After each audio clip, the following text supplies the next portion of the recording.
ಇದ್ದೀರಾ ಜನಸೇವಾ Kannada TV news. ಇಂದಿನ ಮುಖ್ಯಾಂಶಗಳಿಗೆ ಸ್ವಾಗತ.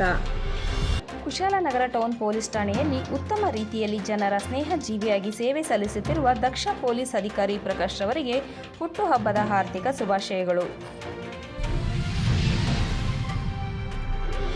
ಮಂಡ್ಯ ಜಿಲ್ಲೆ ಕೇರ್ಪೇಟೆ ತಾಲೂಕಿನ ಹೆಬ್ಬಾಳು ಹೋಬಳಿಯ ಬಿಕ್ಕನಹಳ್ಳಿ ಗ್ರಾಮದ ನಿರ್ಮಾಣಗೊಂಡಿದ್ದ ಸಂಗೊಳ್ಳಿ ರಾಯಣ್ಣ ಪ್ರತಿಮೆಗೆ ಕೆಲ ಕಿಡಿಗೇಡಿಗಳು ಹಾನಿ ಉಂಟು ಮಾಡಿದ್ದಾರೆ.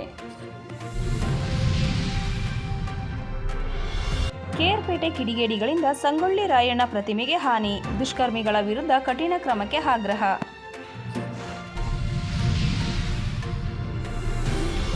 ಹಾಸನ ಜೆಡಿಎಸ್ ಸಂಸದ ಹಾಗೂ ಲೈಂಗಿಕ ಪ್ರಕರಣ ಪ್ರಮುಖ A2 ಆರೋಪಿಯಾದ ಪ್ರಜ್ವಲ್ ರೇವಣ್ಣ ಬಂಧನಕ್ಕೆ ಎಸ್ಐಟಿ ಅಧಿಕಾರಿಗಳು ವಿದೇಶದಲ್ಲಿ ತಲೆಮರೆಸಿಕೊಂಡಿರುವ ಪ್ರಜ್ವಲ್ ಬಂಧನಕ್ಕೆ 196 ದೇಶಗಳಿಗೆ ಇಂಟರ್ಪೋಲ್ ಮೆಸೇಜ್ ಎಲ್ಲೇ ಕಂಡರೂ ಎಸ್ಐಟಿ ತನಿಖೆ ತಂಡಕ್ಕೆ ಮಾಹಿತಿ ಸಿಗಲಿದೆ.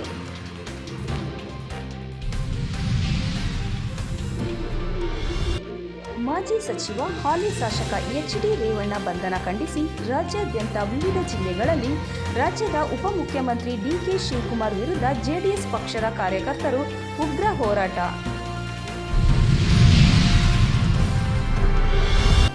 ಲೋಕಸಭಾ ಚುನಾವಣೆ ರಾಜ್ಯದಲ್ಲಿ ಎರಡನೇ ಹಂತದಲ್ಲಿ 70.3% ಮತದಾನ. ಚುನಾವಣಾ ಆಯೋಗದಿಂದ ಅಧಿಕೃತ ಮಾಹಿತಿ. ಮಳೆ ಆರಂಭ, ಪ್ರಾಣಹಾನಿ ಆಗದಂತೆ ಎಚ್ಚರಿಕೆ ವಹಿಸಿ. ಡಾಕ್ಟರ್ ಕುಮಾರ್ ರವರ ಹೇಳಿಕೆ.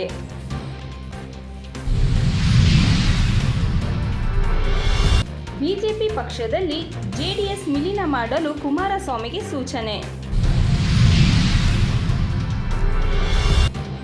ಮಂಡ್ಯ, ಜಪಾನ್ ದೇಶಕ್ಕೆ ರಿಪಬ್ಲಿಕ್ ಸೆಂಟ್ರಲ್ ಸ್ಕೂಲ್ ವಿದ್ಯಾರ್ಥಿ ಮಂಜು ರವರಿಗೆ ಪ್ರಶಂಸೆ.